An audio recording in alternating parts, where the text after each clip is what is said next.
बिस्मिल्लाहिर्रहमानिर्रहीम। कैसे हैं भैया आप लोग? रटना नहीं है, समझना है। Sindh textbook board class matric biology chapter number 6 inheritance, इसका पार्ट 1 हम करने जा रहे हैं। Chapter number 6।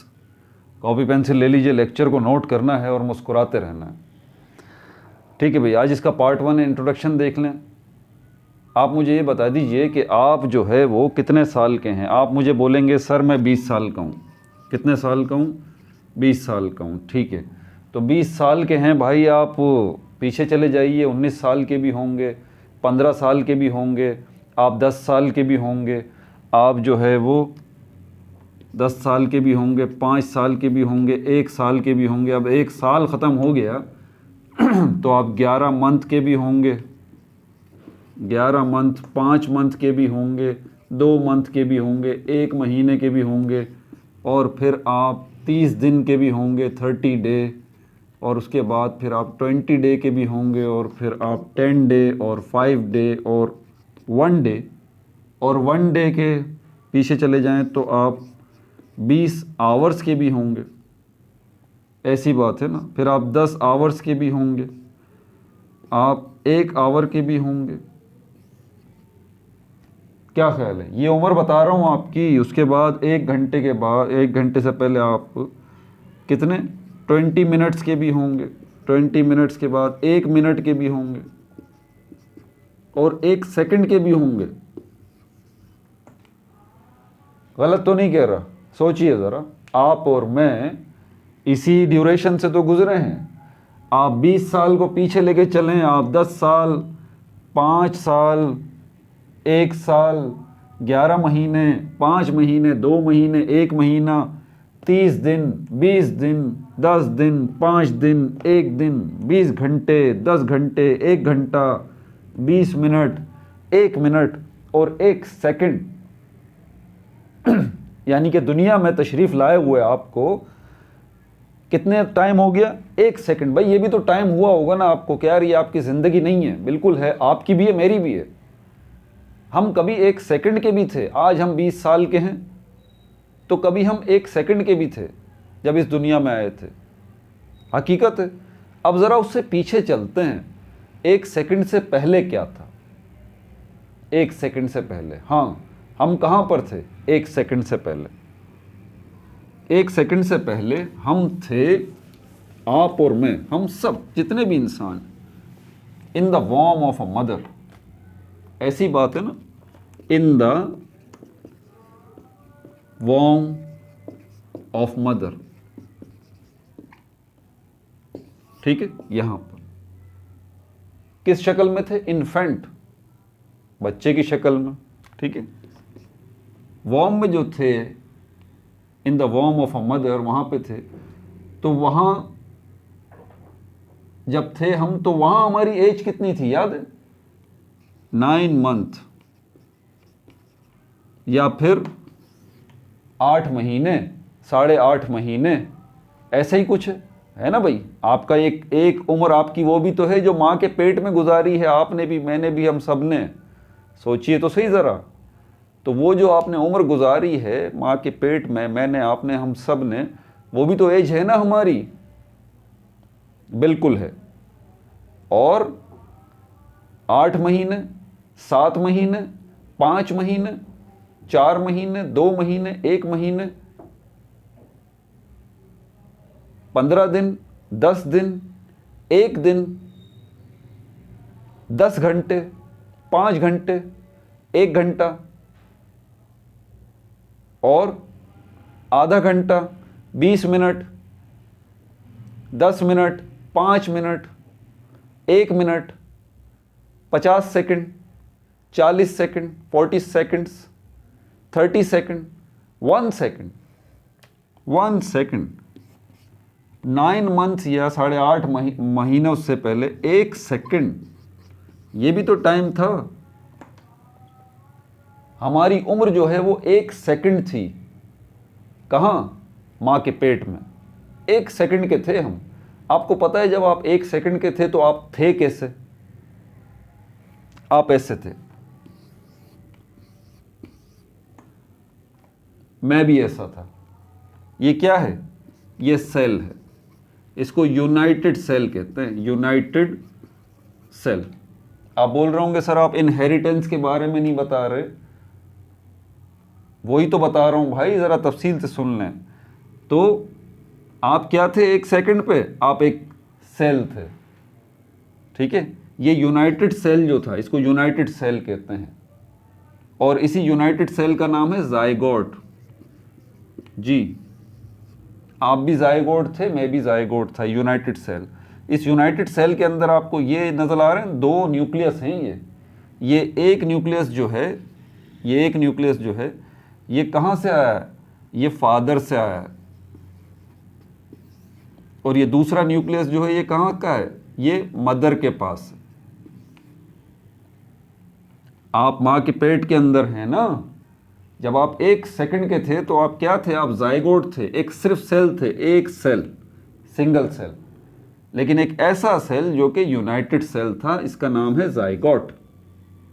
और इसके अंदर दो न्यूक्लियस हैं।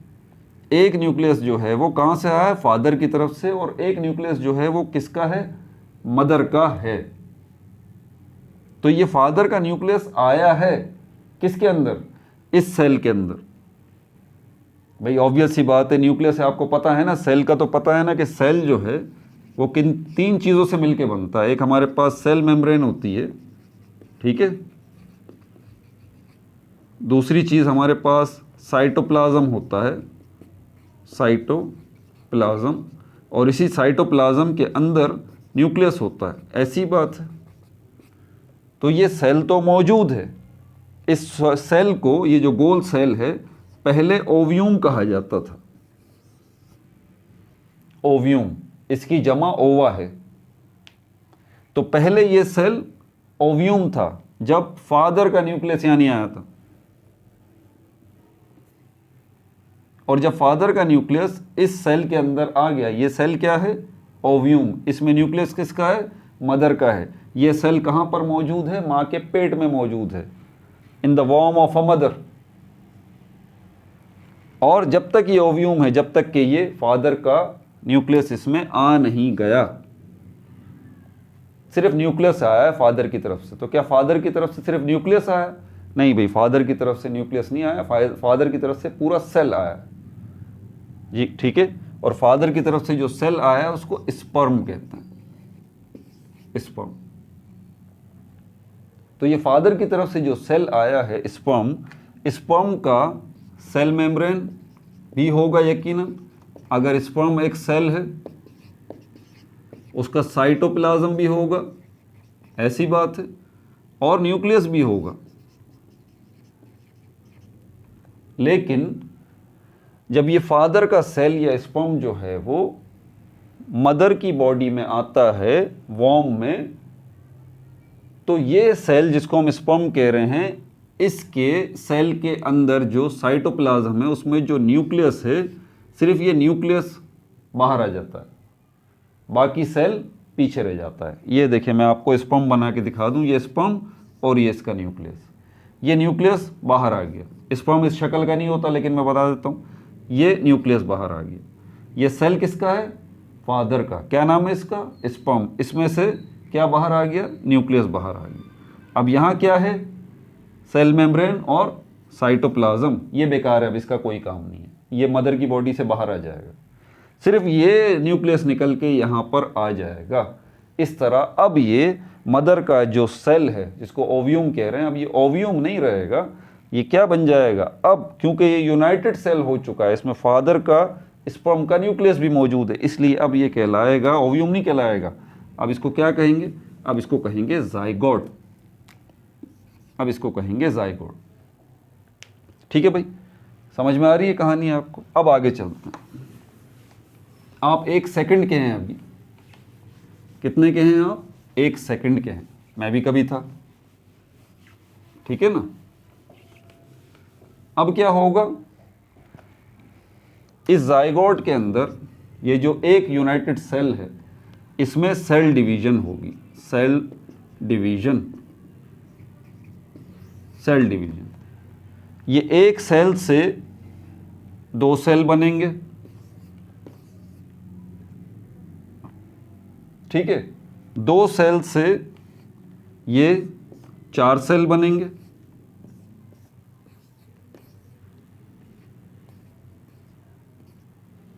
4 से ये 8 सेल बनेंगे, 8 से ये 16 सेल्स बनेंगे, 16 से ये 32 बनेंगे, 32 से ये 64 बनेंगे, 64 से ये 128 बनेंगे, 128 से 256 बनेंगे, 256 से 512, और ये सिस्टम चलता रहेगा।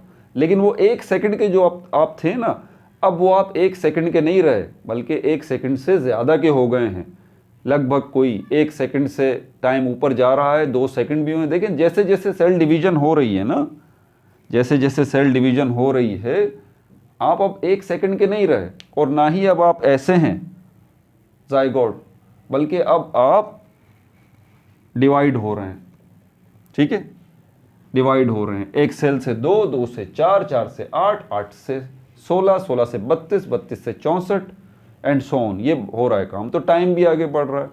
1 सेकंड से 1 घंटा हो गया है, 1 दिन हो गया है, 1 महीना हो गया है, 2 महीने हो गए, 3 महीने, 4 महीने, 5 महीने, 6 महीने, 7 महीने, 8 महीने, बल्कि पीछे चलते हैं, 8 महीने नहीं, लगभग 3 महीने। देखिए मैं अगर गलती नहीं कर रहा तो अल्लाह ताला माफ़ी दे मुझे, लगभग मेरी मालूमात के मुताबिक 3 महीने या 4 महीने के दरमियान का जो ये टाइम पीरियड होता है, आपका पूरा वजूद माँ के पेट में बन जाता है। छोटे से होते हैं आप बिल्कुल। तो ये सारे सेल्स जो हैं, इतने सारे ढेर सारे सेल्स, ये ढेर सारे सेल्स बन रहे हैं। कितने बन रहे हैं? काउंटलेस।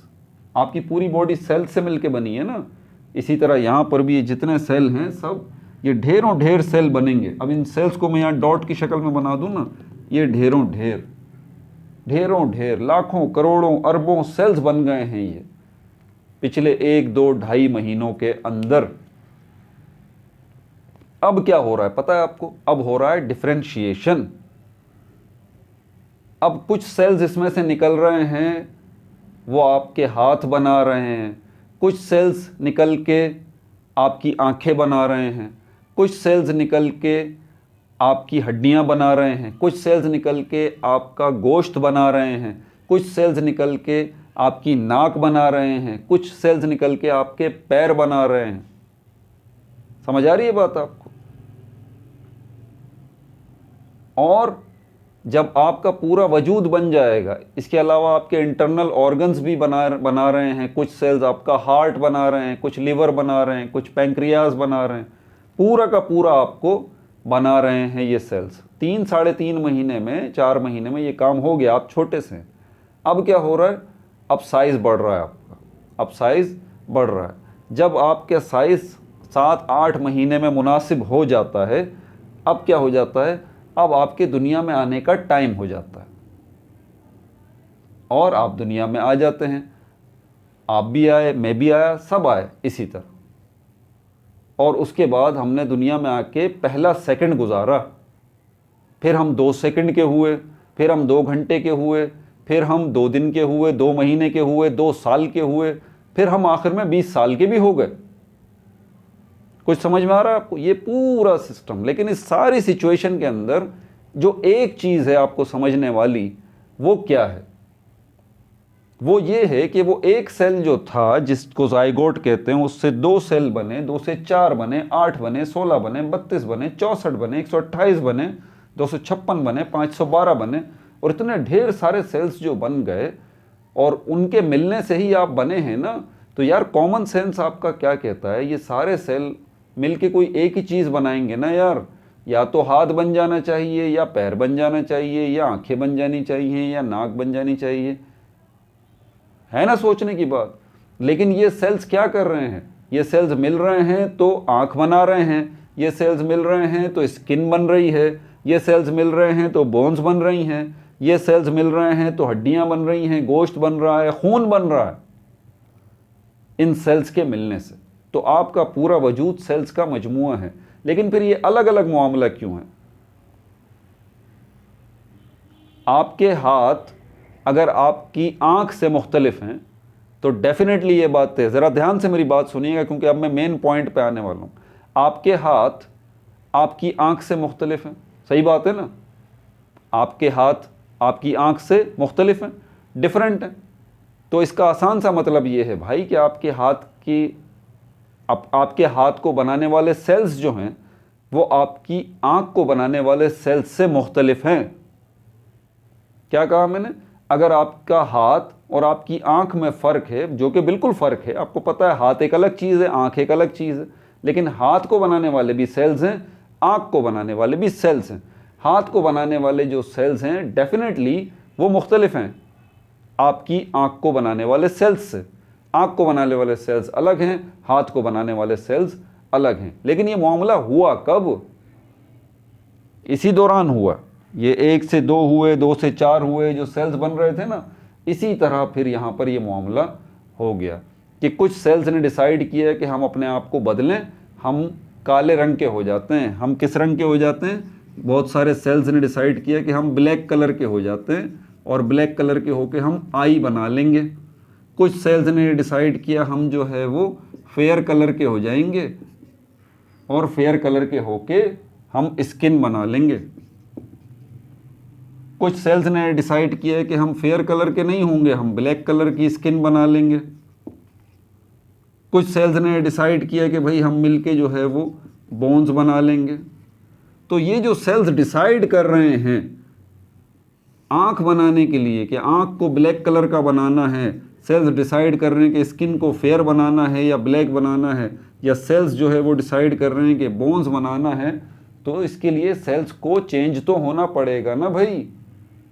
एक ही जैसे सेल्स आँख तो देखें, आप सोचें ज़रा, ये मुमकिन है कि वो सेल्स जो आँख बना रहे हैं वही सेल्स जो है वो बोन्स बना रहे हैं? नहीं, ऐसा मुमकिन नहीं है। ठीक है, वहाँ मामला अलग है, यहाँ मामला अलग है। समझ में आ रही है बात आपको? ये क्या हो रहा है? अच्छा, फिर उससे आगे चलते हैं। फिर आप जब दुनिया में तशरीफ़ लेके आ जाते हैं तो आप बड़े होते हैं, थोड़े बड़े होने लगते हैं, आपका फेस डेवलप होने लगता है, तो आप कुछ जो है वो अपने फादर जैसे हैं, कुछ जो हैं वो आप अपनी मदर जैसे हैं।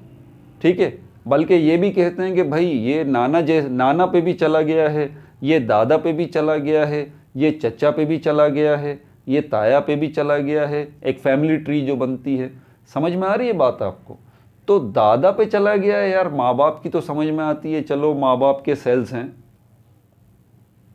स्पर्म एंड ओव्यूम मिले हैं आपस में, तो माँ बाप के सेल्स से आप बने हैं, तो 100% आपको माँ या बाप जैसा होना चाहिए, है ना? लेकिन आप दादा से भी कुछ मिलते जुलते हैं, आप नाना से भी कुछ मिलते जुलते हैं। तो ये मामला चल क्या रहा है? ये मामला चल रहा है नस्ल दर नस्ल, दादा नाना नानी से जो है ये कैरेक्टर्स ट्रांसफ़र हो रहे हैं। दादा से उनके बेटे में ट्रांसफ़र हुए हैं, बेटे से आप में ट्रांसफ़र हुए हैं, नाना से उनकी बेटी में ट्रांसफ़र हुए हैं, बेटी से आप में ट्रांसफ़र हुए हैं। ये कैरेक्टर्स जो आपका वजूद बना रहे हैं, आपकी क्वालिटीज़, आपकी आँखों का रंग काला क्यों है, आपकी हाइट इतनी ज़्यादा क्यों है या आपकी हाइट इतनी कम क्यों है, आपका कलर इतना गोरा क्यों है, आपका कलर इतना काला क्यों है, आपकी आँखें जो है वो ब्राउन क्यों हैं, आपकी आँखें ब्लैक क्यों हैं, इनको कैरेक्टर्स कहते हैं। ये सारे के सारे कैरेक्टर्स आपको कहाँ से मिलते हैं? नाना दादा से होते हुए, माँ बाप से होते हुए आपके अंदर आते हैं। अब सोचने की बात है, आपके अंदर आए हैं तो आप थे क्या? जायगोट। और जायगोट बना कैसे था? न्यूक्लियस से, है ना? न्यूक्लियस। तो ये जो न्यूक्लियस है, इसके अंदर ही यकीनन कुछ ना कुछ ऐसा है जो कि तय कर रहा है आपकी आंखों का कलर। इसके अंदर, ये न्यूक्लियस के अंदर ही कुछ ऐसा है जो कि तय कर रहा है आपकी स्किन का कलर। इस न्यूक्लियस के अंदर ही कुछ ऐसा है जो कि तय कर रहा है आपकी हाइट को, आपकी इंटेलिजेंस को, आपकी जहानत को। समझ में आ रही है बात आपको? अब इस न्यूक्लियस के अंदर क्या है, इसको भी देख लेते हैं। ये जो न्यूक्लियस है, पहले तो ये दोनों न्यूक्लियस मिलके एक दूसरे में फ्यूज हो जाएंगे। ठीक है, एक न्यूक्लियस बन जाएगा। अब जब ये दो न्यूक्लियस आपस में फ्यूज हो जाएंगे, लेकिन हम पहले अलग अलग न्यूक्लियस को देख लेते हैं। स्पर्म जो है, इसके अगर न्यूक्लियस को देखें, हम जगह बनाऊं थोड़ी सी, इस सारी बुनियादी चीज़ों को आपको समझना ज़रूरी है। स्पर्म जो है, इसके न्यूक्लियस को देख लेते हैं तो स्पर्म का जो न्यूक्लियस है ये रहा, ये स्पर्म का न्यूक्लियस है। इसमें क्या मौजूद है आपको पता है? इसमें मौजूद हैं थ्रेड, कुछ धागे मौजूद हैं, थ्रेड। इन धागों को कहा जाता है क्रोमोसोम्स। क्रोमोसोम्स जिनकी तादाद फिक्स्ड है, जिनकी तादाद क्या है? फिक्स्ड है। और आपको पता है कितनी तादाद क्रोमोसोम्स है? इस स्पर्म के अंदर जो न्यूक्लियस है उसके अंदर ये जो थ्रेड्स हैं, यानी कि जिनको मैं क्रोमोसोम कह रहा हूँ, इस तरह के ये बना भी दिए मैंने थ्रेड। ये जो थ्रेड हैं ये धागे हैं, इनकी तादाद है और पता है कितनी है? 23। अब ज़रा मदर का न्यूक्लियस भी ले लेते हैं। मदर के सेल को क्या बोलते हैं? ओव्यूम। ओव्यूम के अंदर पहले से न्यूक्लियस मौजूद था। न्यूक्लियस के अंदर भी इसी तरह के थ्रेड्स मौजूद हैं। इन थ्रेड्स को हम क्या बोलते हैं? इन थ्रेड्स को हम क्रोमोसोम्स बोलते हैं। और ये जो थ्रेड्स हैं इनमें जो ये जिनको हम क्रोमोसोम्स कह रहे हैं, इनकी भी तादाद फिक्स्ड है। क्या तादाद है इनकी भी? 23। और जब ये जाइगोट बन गया, ये दोनों न्यूक्लियस मिल गए, तो क्रोमोसोम्स कितने हो गए टोटल? ये देखें 23 और 23 कितने हो गए? 46। ये 46 क्रोमोसोम्स जो हैं 23 पेयर्स की शक्ल में होंगे, 23 पेयर्स की शक्ल में, 23 पेयर्स की शक्ल में। 46 का हाफ कर लें तो 23 होगा ना, इस तरह से। ये रहा, एक पेयर दूसरा पेयर, एक पेयर दूसरा पेयर, एक पेयर दूसरा पेयर, इस तरह से इस न्यूक्लियस के अंदर। समझ में आ गई बात आपको? तो मैं ये बता रहा था कि आँख में जो तब्दीली आ रही है, आपका आँख का कलर जो डिसाइड हो रहा है, तो कहाँ हो रहा है? आप क्या थे? आप एक सेल थे, जाइगोट, उसके अंदर क्या थे? न्यूक्लियस थे। तो मैंने कहा यकीनन न्यूक्लियस में ही कुछ ऐसा है जो कि ये तय कर रहा है कि आपकी आँख का कलर कैसा होगा, आपकी स्किन का कलर कैसा होगा। न्यूक्लियस के अंदर पहुँच के हमने क्या देखे? हमने ये क्रोमोसोम्स, हमने ये थ्रेड, धागों की तरह के स्ट्रक्चर देखे जिनको हम क्रोमोसोम्स कहते हैं। और अब इन क्रोमोसोम्स से जब हम आगे चलते हैं, इन क्रोमोसोम्स से, अब यहाँ पर ये टेक्निकल बात आपको याद रखनी है कि ये जो आपके अब एक जो सेल बन चुका है, ये अब ये जाइगोट जो बन चुका है, ये एक न्यूक्लियस जो बन चुका है, इसके अंदर जो 46 क्रोमोसोम्स हैं वो 23 किसके हैं? आपकी मदर के। और जो 23 हैं क्रोमोसोम्स वो किसके हैं? आपके फादर के। मतलब आपकी बॉडी के अंदर आप जो पहला सेल जब आप बने, तो उस पहले सेल के अंदर 23 क्रोमोसोम्स आपके फादर की तरफ से आए थे और 23 क्रोमोसोम्स आपकी मदर की तरफ से आए थे। समझ में आ रही है बात आपको? अब ये क्रोमोसोम्स जो हैं इसके अंदर देख लेते हैं, इसके अंदर क्या मामला है। ये जो थ्रेड है इसका स्ट्रक्चर भी ज़रा आप देख लीजिए। धागा है तो कुछ इसी किस्म का होगा ना। धागा देखा है आपने? धागा इस तरह एग्जैक्टली ये धागा ही होता है। ठीक है, अब मैं इसको इस तरह से बना रहा हूँ आपके सामने। ये एक क्रोमोसोम है, लेकिन मैंने कहा पेयर में होते हैं तो मैं इसको पेयर की शक्ल दे देता हूँ ऐसे। ये ठीक है, पेयर की शक्ल मैंने दे दी। अब ये दो क्रोमोसोम हो। अब इस एक क्रोमोसोम को आप नज़दीक से देखेंगे, जब इस एक क्रोमोसोम को, तो आपको दो किस्म की चीज़ें यहाँ पे नज़र आएंगी एक क्रोमोसोम में। एक को कहते हैं हम डीएनए और दूसरी चीज़ को हम कहते हैं हिस्टोन। हिस्टोन, ये दो चीज़ें मिलके आपका क्रोमोसोम बनाती हैं। आपके फादर के जो 23 क्रोमोसोम है ना, वो भी इन्हीं दो चीज़ों से मिलके बने हैं, और आपकी मदर के जो 23 क्रोमोसोम है ना, वो भी इन्हीं दोनों चीज़ों से मिलके बने हैं। ठीक है, और ये दो चीज़ें बेसिकली हैं क्या, मैं आपको बता देता हूँ। अब यहाँ थोड़ी सी केमिस्ट्री इन्वॉल्व हो जाती है। ये दोनों बेसिकली डीएनए और हिस्टोन, ये क्या हैं? ये मॉलिक्यूल्स। क्या है ये? मॉलिक्यूल्स। ये जो हिस्टोन है ये कौन सा मॉलिक्यूल है? इसको हम कहते हैं प्रोटीन। प्रोटीन की एक टाइप है। और ये जो हमारे पास है ये क्या कहलाता है? ये न्यूक्लिक एसिड कहलाता है। Nucleic acid. न्यूक्लिक एसिड क्या है? A type of molecules. Histone क्या है? A type of molecules. याद रख लीजिए कि लिविंग बॉडीज़ जितनी भी हैं, आप हैं, मैं हूँ, या फिर लिविंग बॉडीज़ से हासिल होने वाली चीज़ें, मैंने क्या कहा, लिविंग बॉडीज़ जितनी भी हैं, आप हैं, मैं हूँ, प्लांट्स हैं, एनिमल्स हैं, माइक्रो ऑर्गेनिज़म्स हैं, हर जानदार वजूद जो है वो 4 किस्म के बेसिक मैक्रो मॉलिक्यूल्स से मिलके बनता है। उसको ज़रा आप नोट कर लीजिए। ये 4 किस्म के मॉलिक्यूल्स क्या कहलाते हैं? ये बायो मॉलिक्यूल्स कहलाते हैं। बायो मॉलिक्यूल्स ये 4 किस्म के हैं। एक को हम कहते हैं कार्बोहाइड्रेट्स, दूसरों को हम कहते हैं प्रोटीन्स, तीसरी किस्म के जो बायो मॉलिक्यूल्स हैं उनको हम कहते हैं लिपिड्स, और चौथी किस्म के जो बायो मॉलिक्यूल्स हैं उनको हम कहते हैं न्यूक्लिक एसिड्स, जो 2 किस्मों के होते हैं। न्यूक्लिक एसिड्स जो कि 2 किस्मों के हैं, ठीक है, डीएनए एंड आरएनए। ठीक है भाई। अब आपका स्ट्रक्चर जो है ह्यूमन बॉडी स्ट्रक्चर, इसको अब मैं एक दूसरा नाम दे दूं, ठीक है। आप किससे मिलके बने? सेल्स से मिलके बने। मैं आपकी बॉडी की बात कर रहा हूं, नहीं भाई आप सेल्स से मिलके नहीं बने, ठीक है।